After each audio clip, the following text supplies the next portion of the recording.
So what's up everyone? So today is another day. So ang pag-uusapan natin yan is about sa gym. Since yung content ko dati is about sa gym. And anyways, sa mga hindi nakakalam or gusto ko lang i-share dito, almost 3 years na ako nag-gym. And still counting yan. Although hindi siya consistent na araw-araw ako nag-gym. Pero straight siya 1 year. So what do I mean by that is, nag-gym ako ngayon, then mga ilang araw or ilang weeks minsan di ako nag-gym, pero I think okay lang din yun. Nakakatulong din siya to recover your muscle. So since yun yung usapan natin ngayon, gusto ko lang mag-share about sa knowledge or sa mga experience na naranasan ko during my fitness journey. So let's go. Kadalasan sa mga ano natin, sa mga baguhan or sa mga newbies na napasok sa gym, and una nilang dinadampot is yung dumbbell. Although okay naman siya kapag mag-workout ka, pero kasi kapag newbies ka pa lang or bago ka pa lang sa gym, mabilis ka mapagod and hindi ka makakarami na exercise kapag inuna mo yung mga single muscle lang yung tinatamaan. Pag sinabi nating single muscle or tawag doon is isolation workout, isang muscle group lang yung tinatamaan. So kung ikaw ay beginner or bago lang sa gym, I suggested na unahin mo yung mga compound workout like bench press or deadlift. Kung hindi ka pa sanay sa deadlift, mag-ano muna, mag bench press, or kung wala kayong idea sa compound exercise, pwede kayong mag-research and alamin kung ano yung mga compound exercise. Kasi kapag sinabi natin compound exercise, isang exercise lang siya pero one or more than muscle yung tinatamaan niya.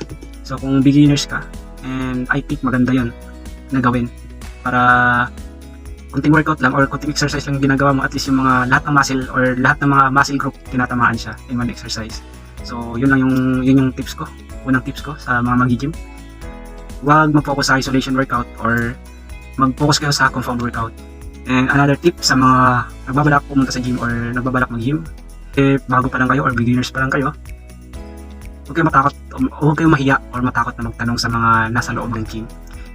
Kasi yung mga tao doon is willing to help or magbigay ng knowledge when it comes to fitness. Especially kung baguhan ka pa lang, huwag ka mahiya magtanong. Magtanong. Pero remember this, lagi mong tatandaan din yung mga sinasagot nila sa'yo or yung mga tinatanong mo. Kasi hindi araw-araw magtatanong ka lang na magtatanong lagi. Kailangan mo rin alalahanin din, mag-research ka pag uwi mo para kinabukasan hindi ka na magtanong or hindi ka annoying sa kanila or nakakabother din sa kapag nag-gym ka.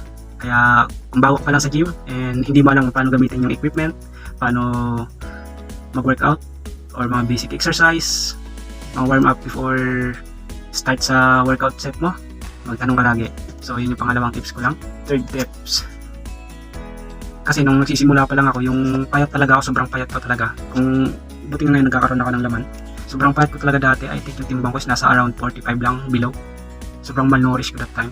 And kung payat ka tulad ko, and nahihirapan ka mag-gain ng muscle during your fitness journey, I suggest na i-prioritize mo yung calorie intake mo.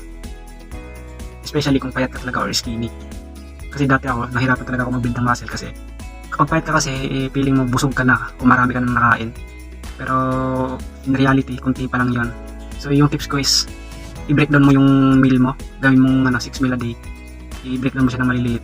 As long as pasok siya sa calorie intake mo, then good yun. Prioritize mo muna yung calorie intake mo, especially kung payat ka. And huwag mong kakalimutan yung mga high protein foods. And yun lang. Nag-over lang ako ng t-shirt ko, ay ng sando ko. Sobrang init dito, nakapatay kasi yung fan ko, gawa kapag na-open siya is tumutunog, hindi siya maririnig ng camera or ano ba dapat tawag. Pag naka-open kasi yung electric pan, malakas yung tunog, natatalo yung boses ko. Gabi na kasi dito, gabi ako nagre-record, gawa wala nang tunog sa mga kalsada. So yun lang, I hope na makatulong yung tips ko sa magiging fitness journey mo.